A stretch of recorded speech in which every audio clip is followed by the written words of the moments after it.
Weereens hartlik goeiedag. Dankie vir jou kuier saam met ons. Die tweede kuier oor danksegging. Dis ons tema. En ek stel die vraag aan die orde. Wat gebeur as die sanger 'n boek lees? Die teks wat ons hierdeur gaan begelei is: bly dan in my liefde. As julle my gebooie onderhou, sal julle in my liefde bly, net soos ek die opdragte van my Vader gehoorsaam het en in sy liefde bly. Dit het ek vir julle gesê, sodat my blydskap in julle kan wees en julle blydskap volkome kan wees. Onthou jy dit uit Johannes 15 uit. Ek sleep vandag 'n skrywer en 'n sanger by om gewig te gee aan die belangrikheid van danksegging. Jy sal moet toegee dat letterkunde en musiek en gedigte, die twee saam 'n gedigte span is om jou aandag te vestig op iets wat belangrik is. Die skrywer waarna ek vandag verwys, het jy sekerlik al van gehoor. Hy is 'n gewaardeerde persoon in Christelike kringe, Philip Yancey.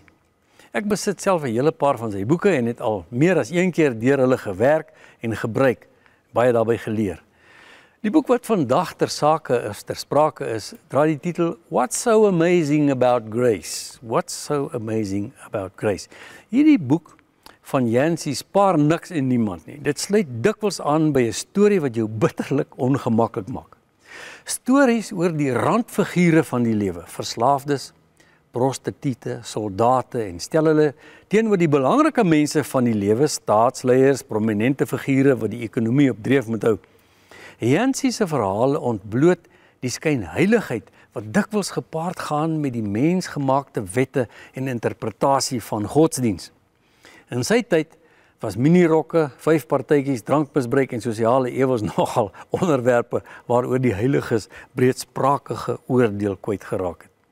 Maar voordat jy dalk dink, jy wil liewer nie die boek lees nie, kom ons blaai vinnig na die laaste dele van die boek toe. Die punt het nou al tuis gekom dat Christene nie maklik die opdrag van Jesus uitleef nie, as jy die boek gelees het tot hier. Yancey maak die verskil wat in Engels duideliker uitkom. Hy vertel dat gelowiges die term grace ken en verstaan, maar nie maklik daarbey uitkom om graceful te leef nie. Dit gebeur eers wanneer jy besef, jou lewe as Christen word nie bepaal deur die onderhouding van reëls en regulasies nie, maar deur die feit dat God baie goed weet van ons beperkings as sondaars. Ek kan myself nie beter deur wilskrag of dissipline nie.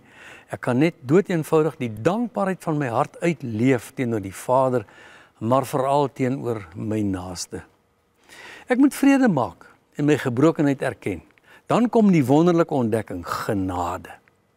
God het my lief ten spyte van die baie dinge wat fout is in my, my sonde gebrokenheid.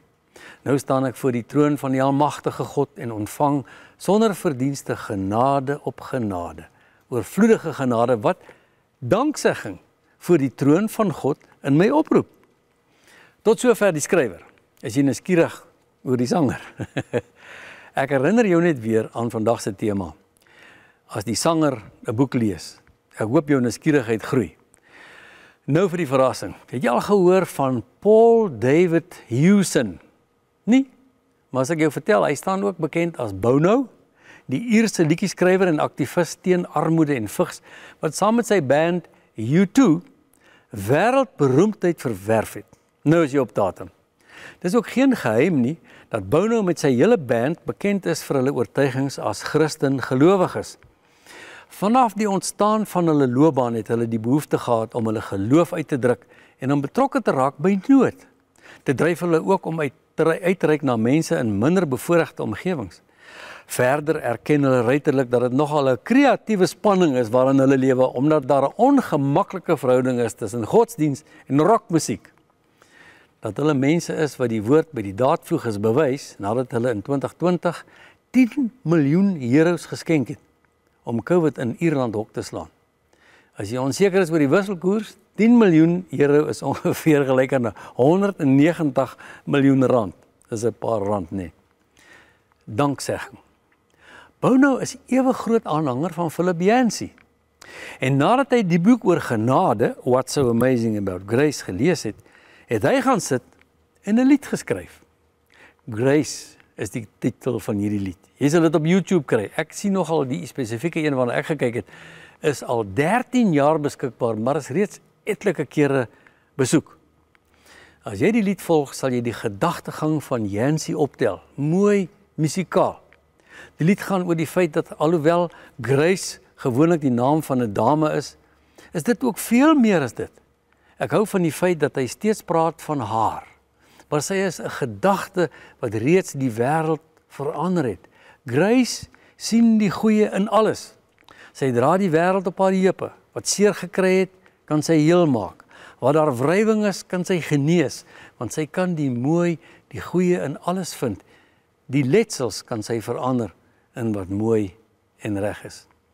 Genade en dankbaarheid is karperde. Jy kan nie die een sonder die ander een hê nie, want genade is die rede, soos die lied wat die sangpaar Prophet sommer heel onlangs op die mark gesit het. Hulle sing van dankbaar en tevrede, want genade is die rede. My binnekant het vrede, sê hulle dan. Is dit nie mooi nie? Hoe gaan dit met jou dankbaarheid? As jy nie elke dag jou dankbaarheid koester nie, is dit begin in jou stilte tyd in die oggend, en daarna moet dit gestalte kry soos jy deur die dag gaan. Ek is baie lief vir koffie. Ek is 'n koffiesnob. Maar as ek die beker koffie so vat en die beskuitjie in die een hand, dan die eerste wat ek sê is, dankie Here. Dankie vir hierdie voorreg. En dit begelei my deur die dag. Mag dit ook vir jou deur hierdie dag begelei. Kom ons sê vir hom dankie. Hemelse Here, baie dankie dat ons kan stil staan op die woord dankie. Dit is so 'n belangrike saak in die koninkryk. Ons word geroep tot dankbaarheid. U sê vir u volk, u het hulle uit die plek van slawerny gelei in Eksodus 20, en daarom moet hulle, en dan kom 'n lang lys van dinge waarvoor hulle dankbaar moet wees.